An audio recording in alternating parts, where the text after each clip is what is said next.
Hey, thanks and welcome back to Culturally Sound. I'm here with Salim Mehio. He's the owner and operator of Failure to Flying Sales Coaching. His 15 years of sales experience and very passionate about helping small to medium businesses. Salim, anything you want to add to that? Yes, I've had a variety of sales experience over the past 15 years in multiple industries, which really led me to today with helping multiple businesses with sales coaching, consulting, and growing their business.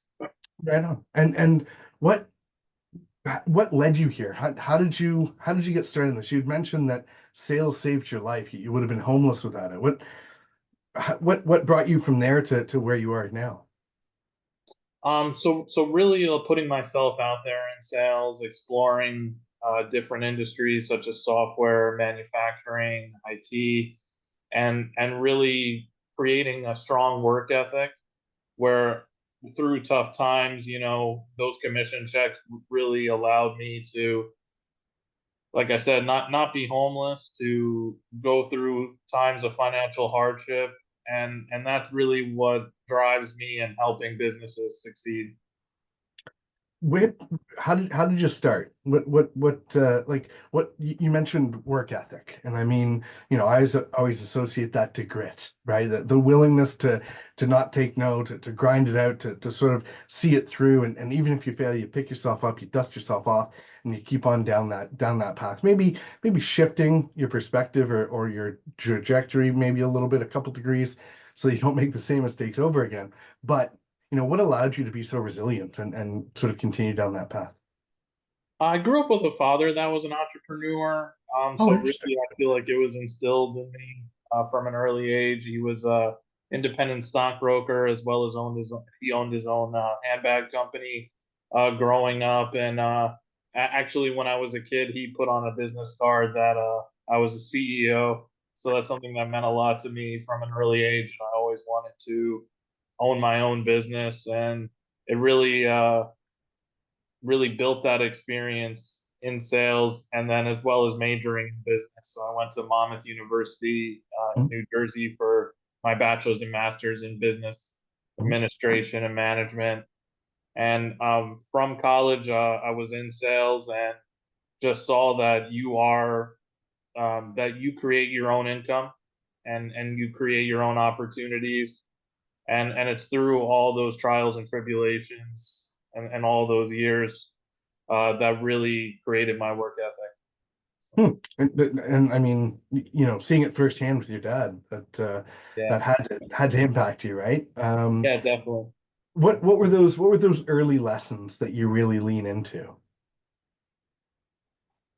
I would say from my dad, just not to be too risky. He really got caught up in the stock market and gambling as well as being an entrepreneur, Mhm. and I found that that was too much of a risky lifestyle. So I like educated risks and educated decisions when it comes to business, so that you're on a steady path of growth and not one that's too volatile. Right. Yeah. Yeah. Take out the peaks and valleys and try to just get a consistent, up and to the right motion for sure. Great perspective. And so you graduated, you started into the world. What was your first job out of university like? How did that shape where you are now? So that was actually software sales. That really has shaped me. It was business to business sales. So right away, I found that that's um, the type of sales that I really prefer. I've done a mix of B2B and B2C, but I just find that I'm passionate about helping businesses, and I learned that starting out in software sales. Hmm. Hmm. What was it about business to business that struck a chord with you? What really resonated? The long-term relationship sales cycle of it, Hmm. I prefer that over B2C, which is more transactional. Hmm. So I really like building relationships with my clients, having a longer sales cycle, of multiple meetings, demos, contracts, like whereas it's really ensured that it's the right decision for them and that it's helping them succeed in their business. So less of a sales role, more of a consultation role, so that you're Right. building that relationship, and it's sort of cemented in trust rather than just the bells and whistles and the flashy gizmos and gadgets of it all. Yes, exactly. Right on. Definitely consultative sales.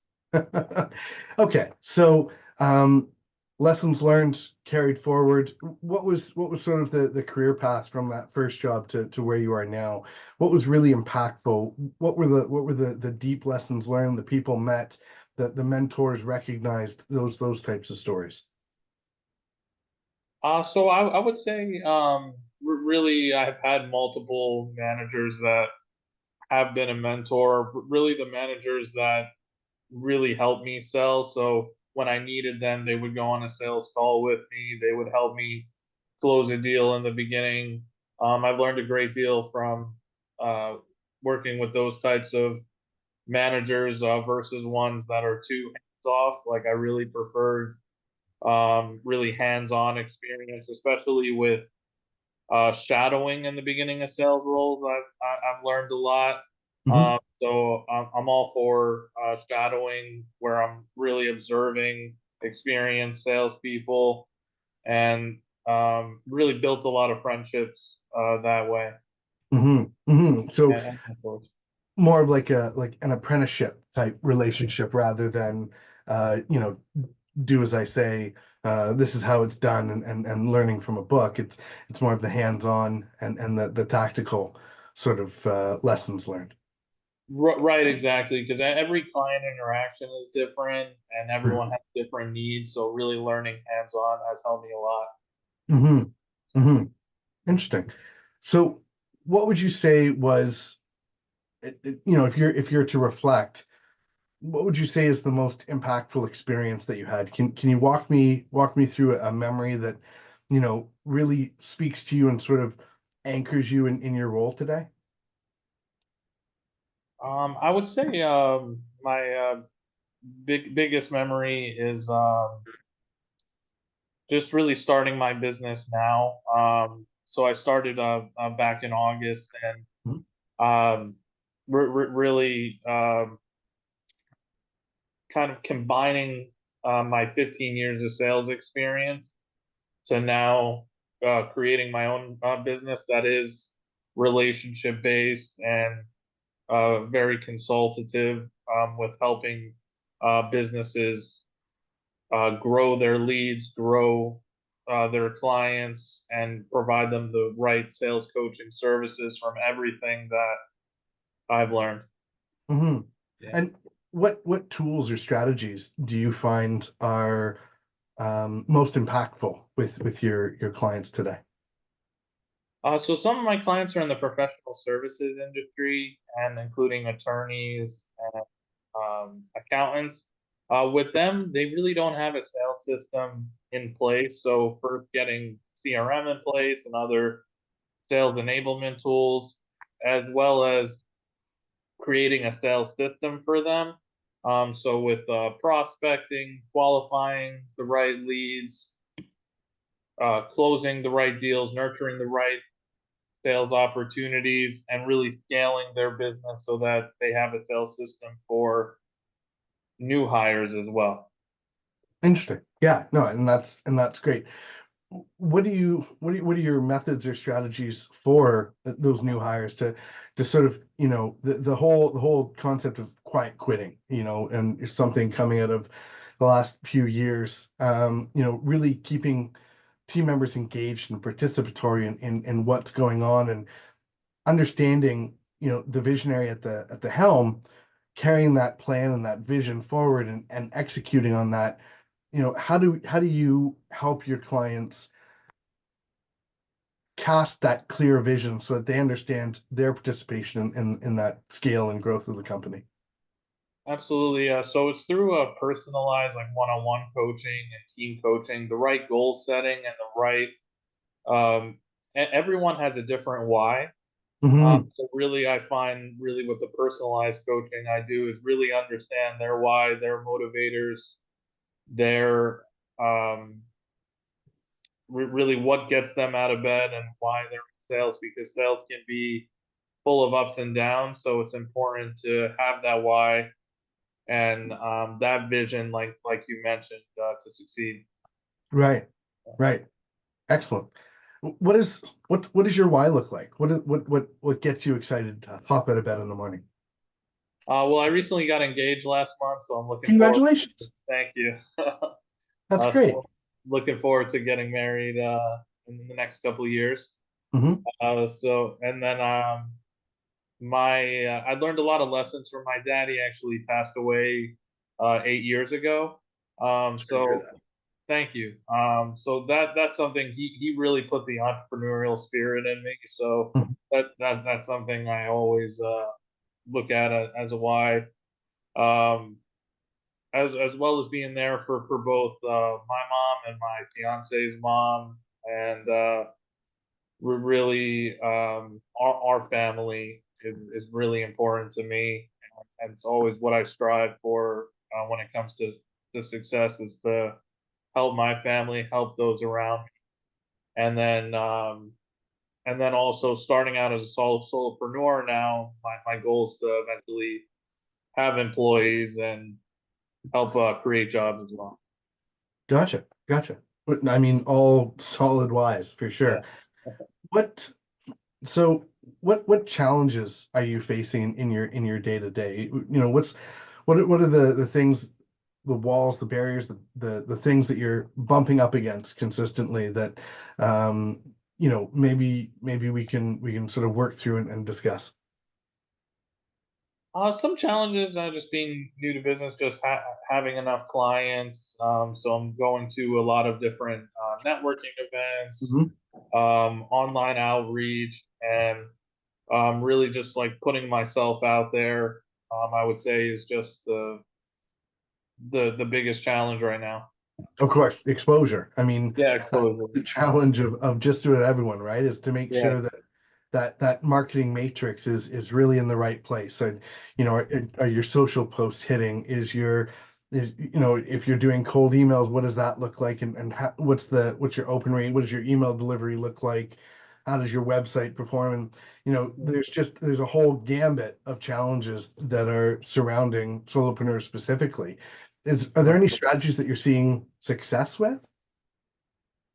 I am seeing success with networking events besides the online outreach, Mhm. where I'm going to different chambers of commerce events, different word of mouth networking events, and I'm trying to establish referral partners. Okay. So that's something that has been working well.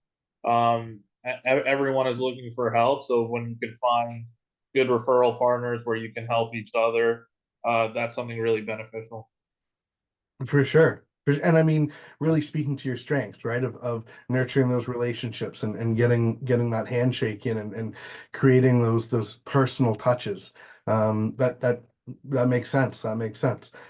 What do you find is the most, outside of the sales aspect, is there anything else that you're sort of digging into to sort of tackle as your next tower that you want to sort of take down?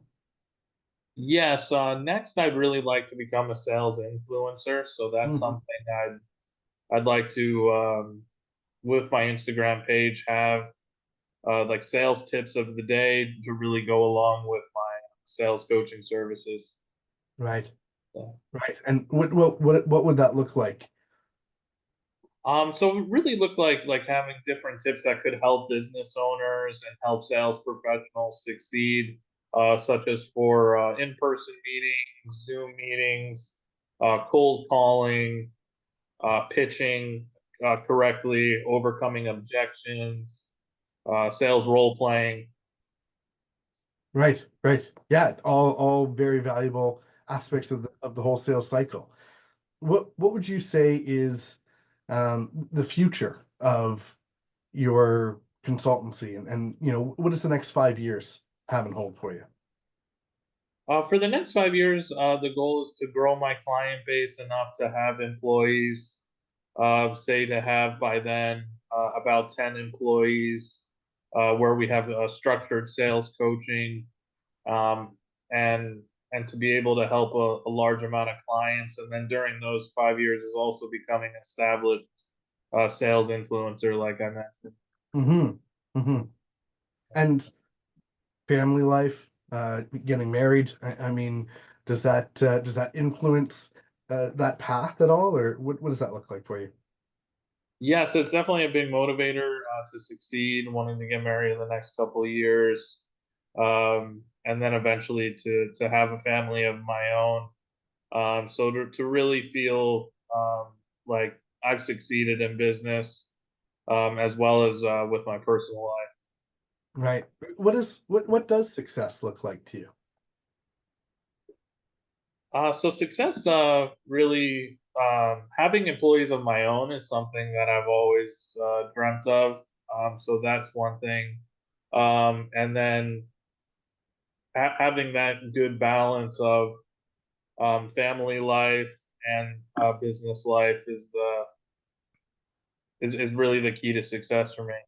Right, right. So it's not the Beamer in the driveway. It's more of the relationships that you have and the family dynamic that really matters to you and the relationships that you have in your business.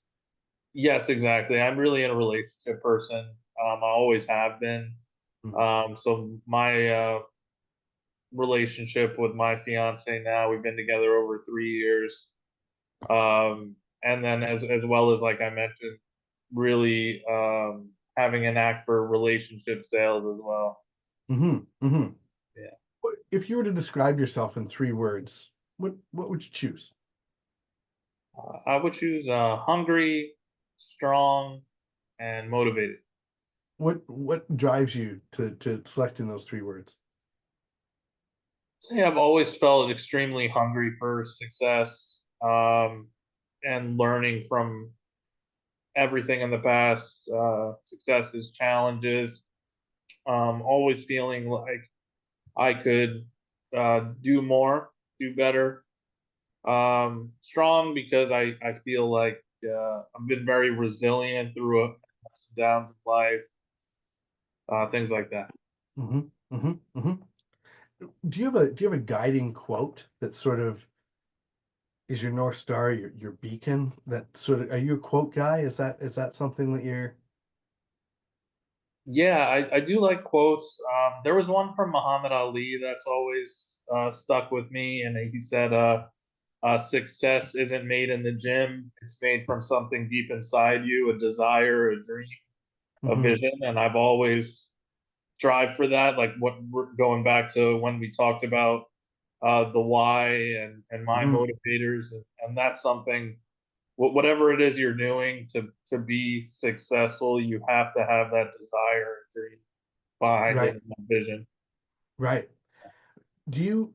So there's all sorts of talk about um, mindfulness and having a morning routine and journaling. Does any of that resonate with you? Do you have a morning routine that you follow every day, or something that you use to sort of close out your day? Is there any routine that you've scaffolded up as you've sort of moved down this journey? I do a few things. I do some journaling. I do also guided meditations have really helped at the end of the day. Nice. Really have the right mindset and then also writing lists. So lists of my goals, gratitude list, and then really tasks that I want to accomplish throughout the day. Something I do Hmm. in the morning. Hmm. Hmm. What what would you say is, and I mean, be as vulnerable or as open as you want on this one. It's a bit of a tricky one. What would you say is the thing that you're most afraid of? And it can be personal, it can be business, whatever. So is there anything that keeps you up at night, or that you're concerned about? What does that look like? I would say, I called my business failure to flying because for a while, like I was afraid of failure, Hmm. and We really learn in sales that failure is part of the process. So Sure is. that's really what drove me to call my business that. Is that like with say cold calling, you have to go through 99 no's to get the 100th yes. So that's something I always keep in mind, and I always like manage that fear of failure. What sort of techniques? I mean, you spoke to mindfulness, you spoke to journaling. Any other techniques that you use to sort of mitigate that fear as you enter into the call, or you pick up the phone to connect with your next client? Yes, so really where I mentioned lists, like the lists really help me. Hmm. Like really small, medium, long-term goals, Hmm. as well as just like what you want to accomplish during the day, how many calls you want to make, and having the mindset of no matter what the result, this is the amount of calls I want to make, this is who I want to reach out to, and it's really dialing it down to your activities each day that ultimately lead to that result. I love it.